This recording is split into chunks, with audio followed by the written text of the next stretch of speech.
Hello. Well, I did ask recently for anybody to get in touch if they had anything interesting that we could do a Zoom chat with and have a look at live for you at home and for you to get involved as well. Let us know what you think. And Stuart here foolishly got in touch. We're filming live, Stuart. How are you?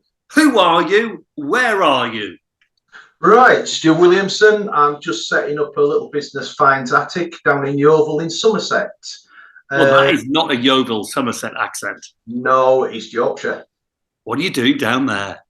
Long story. Prison service. I'm pleased you said service at the end. Yes, I got it at the end.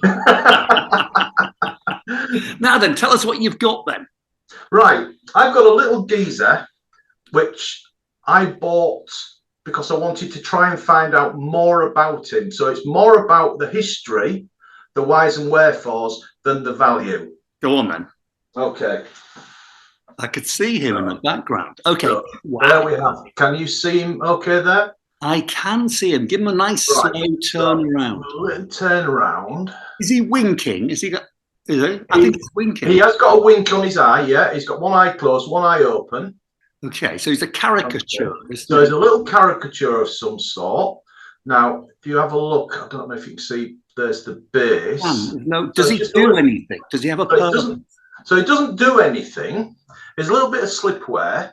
Now he's basically he's all black. Lift him up a bit higher. There we go. So he's all black apart from his waistcoat and the collar. Right. Okay. So is he depicting a Jewish businessman or a banker? Well, my first thoughts are a Jewish businessman or banker. I didn't know why he had a black face. That didn't seem realistic enough. Do you know why now? Have you researched it? I'm at a dead end. I've been onto two different bodies of people. Right. There's the United States Holocaust Museum, which has a similar artifact. Keep turning it as he's talking so we can see him. Yeah, it's a similar artifact, but he's got a painted face, slightly taller. I think this one's 5 inches. I think theirs is about 7 or 8 inches. But in the top of the hat, the top hat, is a slot as though it's for a money box. Right.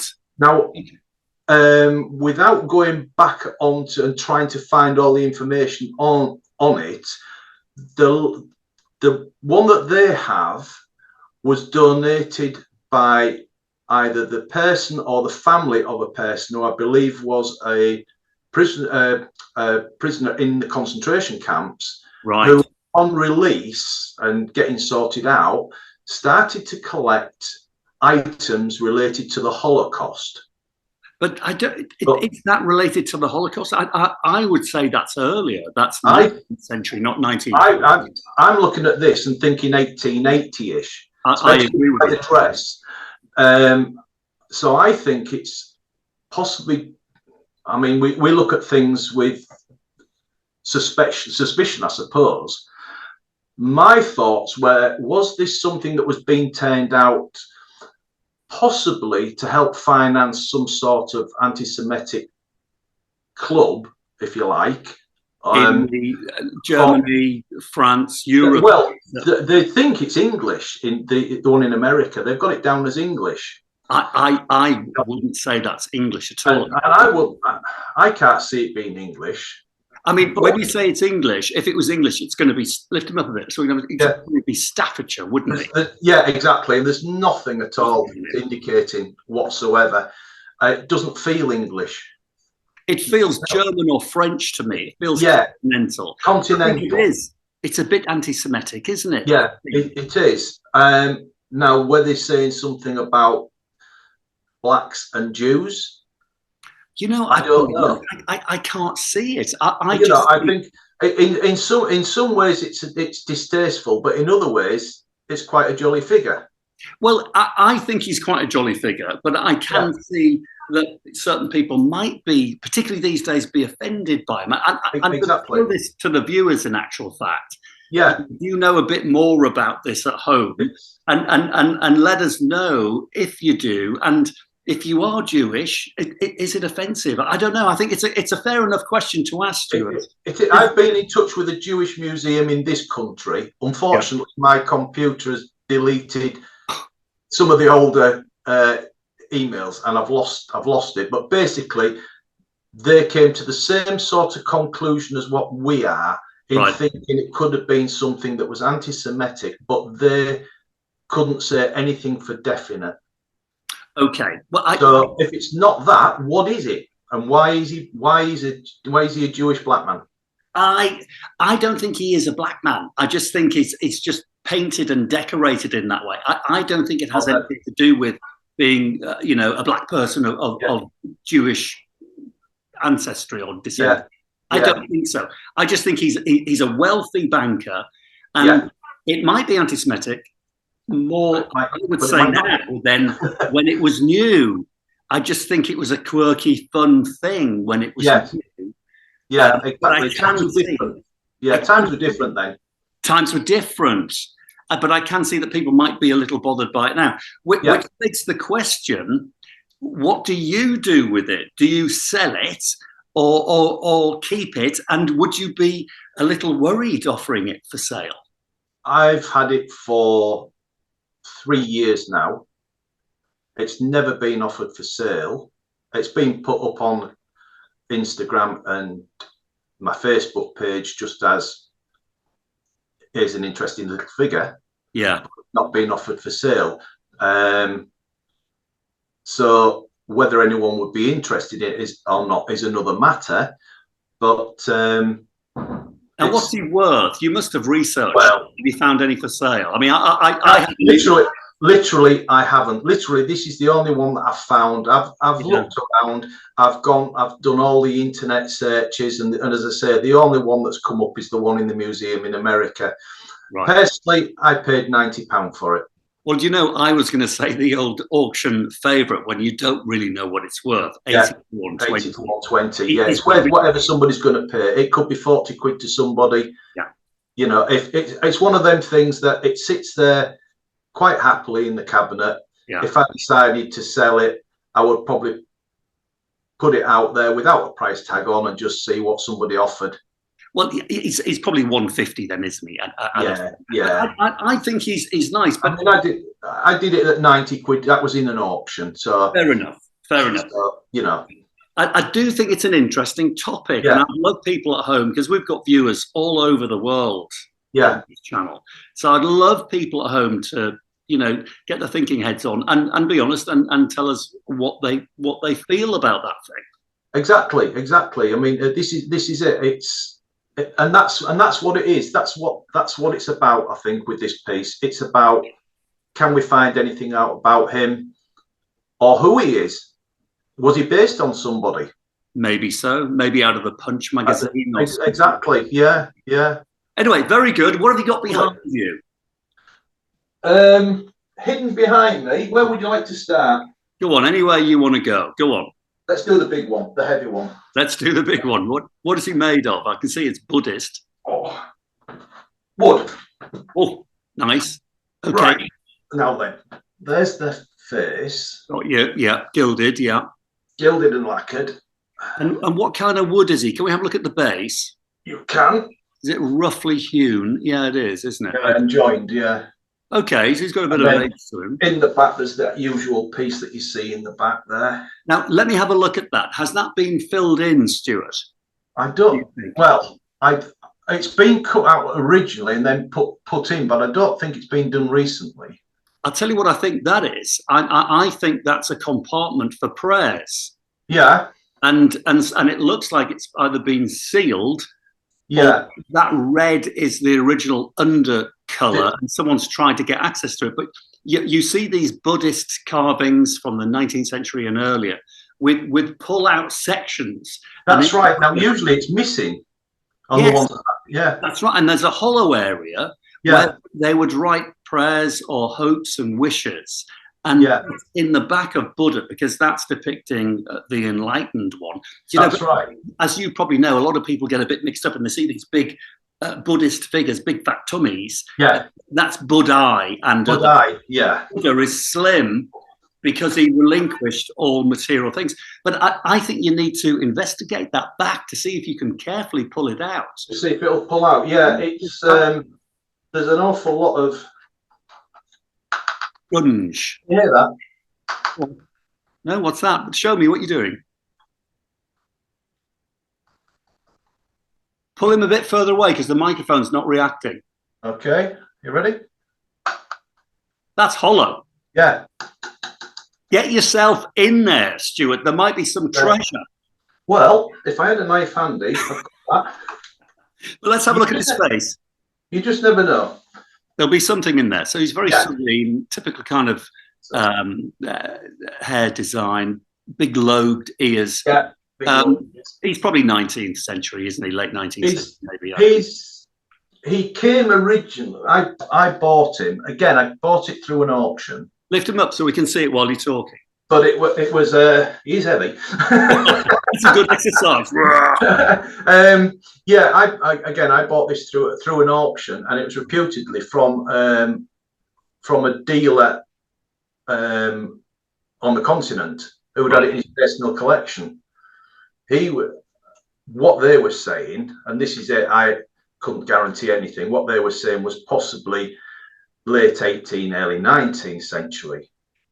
Who knows? Who knows exactly? And by me saying he's 19th century, it's like a get out of jail description, isn't it? Because exactly, yeah, it's kind of standard procedure. I mean, I would go with the 19th.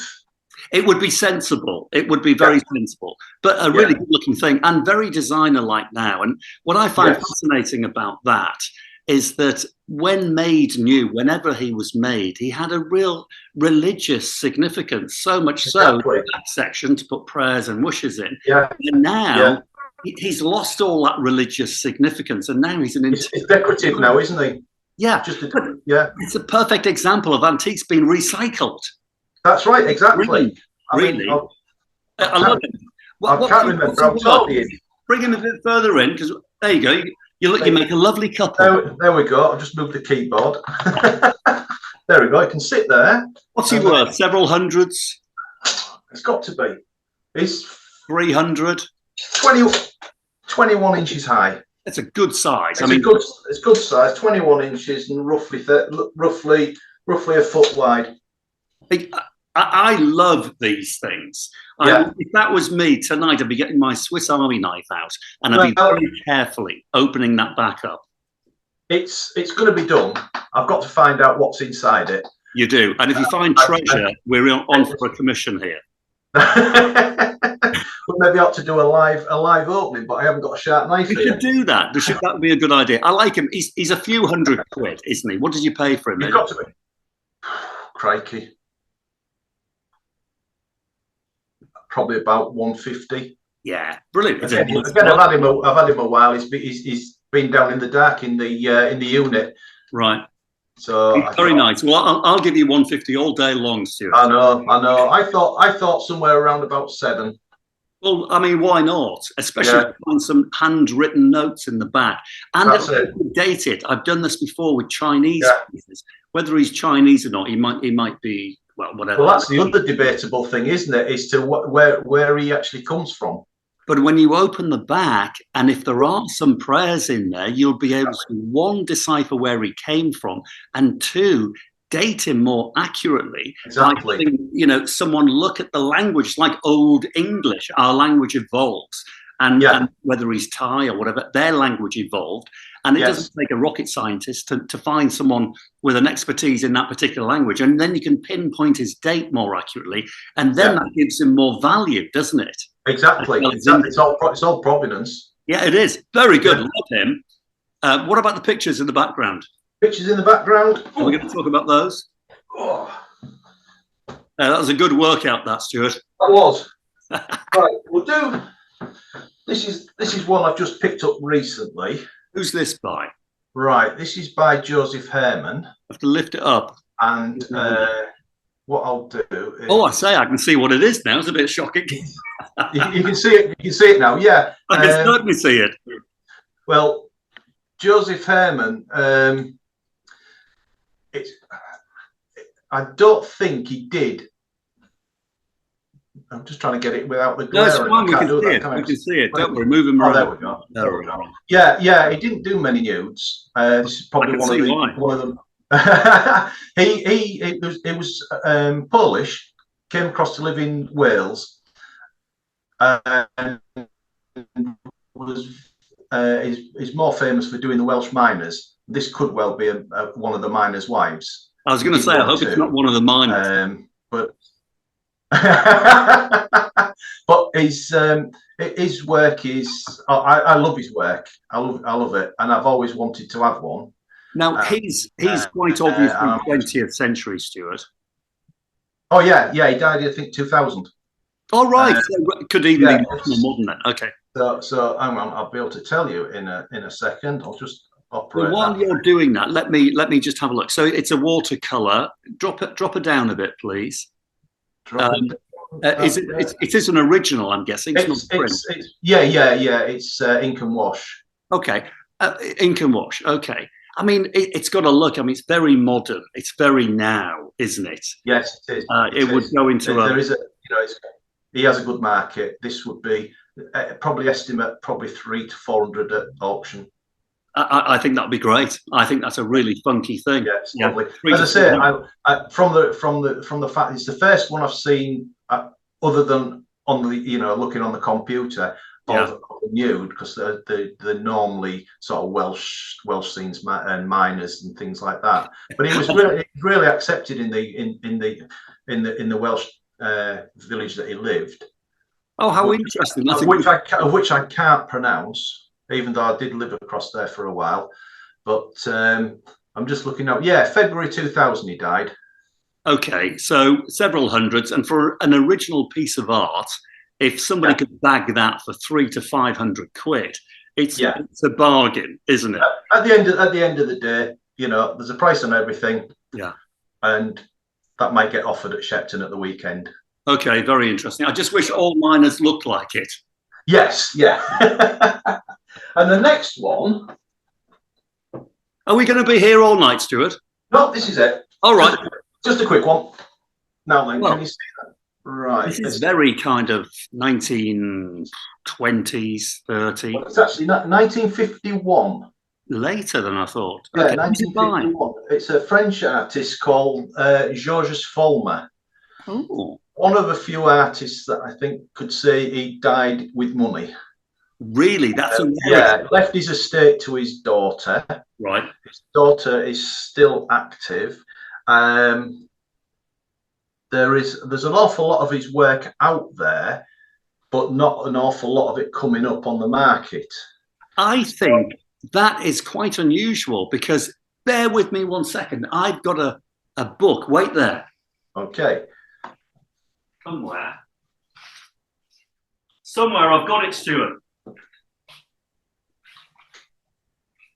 No, can't find it. Can't find it. But it's by an artist called Lager. I think it's Ferdinand Lager. Painting, working in the very early part of the 20th century. Painted like metropolis scenes, but very geometric.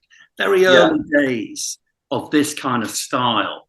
So that's why it was 20s, 30s. So this fella, was he late on in his career when he created this? When did he die? Oh, crikey, I'm just trying to think now. I have got a few bits and pieces up here. Just it looks late try and remind me. Style. Where are we? I've lost my page now. Come on, up you come.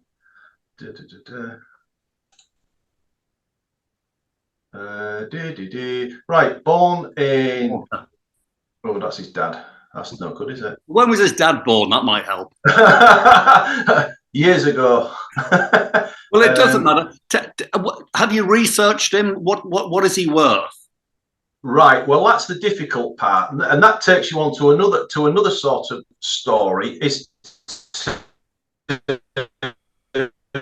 the gallery that represents the family. I thought I would be able to get one, and contacted them to see about one which was very similar to this. Move it a bit closer to you. So yeah, very similar to this in design, and I think it's about a centimetre bigger than what I've got this mount at the moment, all the way around. But they wanted £6,000. Wow, that sounds all the money, if you don't mind. Now, that's what I thought, and so obviously I wasn't going there, but I found this one in an auction. Don't tell me, but it's oh gosh, it's a limited edition. I'm assuming. No. It's on the back, which you can't see obviously, but on the back, it's on paper. It's ink and gouache on paper. Right. And on the back are the idents for a Swiss gallery. So is it now, an original? An original, yeah. Okay. It's signed in pencil down the bottom, and with his stamp as well. The gallerist, his own stamp. I don't know if you can see that. Yeah, I get that. Okay, 1915. Now, some of them I've seen that have sold in the past. Yeah. I've seen them estimated at around 1 to 1.5 without the signature. I've seen them advertised on auction for around 3,000-4,000 with a signature. Interesting. The gallery that, as I say, the gallery that represent the family, for one that was almost like this, they said 6,000. A gallery price. A gallery. So you can take a lot off that to start off with. 50% off. 50% minimum. A minimum. Yeah. Get to the money, Stuart. How much did you pay for it? Let me guess. Don't tell me. I would see that ruthlessly at 800 to 1,200 quid. I'd give 1,500 quid for it. It's yours. I'll edit that bit out. Well, what did you pay? 300 quid? Yeah. It's for nothing. You're into profit. It was a guy who taught English. Yeah. Abroad, and everywhere he went abroad, he went to galleries all over, and he bought known artists. Good man. Unframed. Everything was unframed because he had to wrap it all up and bring it all back home. And he put half a dozen or so of these paintings into auction, or I think the family did. I think he passed away, and the family put them into auction, and so they were just auctioned off, unframed. And I got one of them. Brilliant. So, well, don't they say in this business that your profit is made in your buying? So you've made some profit there. You can cash it in whenever you like. It's nice. It's nice to be able to buy it, put it on the wall, enjoy it, and then when you're ready, time to sell. Well, you know what? That's exactly right. And all the best antique dealers in the world furnish their houses with stuff that they either can't sell or haven't been able to sell very quickly. They take it home, but they know eventually somebody will walk into their lives and then sell it. And that's why all antique dealer homes change on a constant basis, don't they? Yeah, and it's the best way to do it. It's the best way to do it.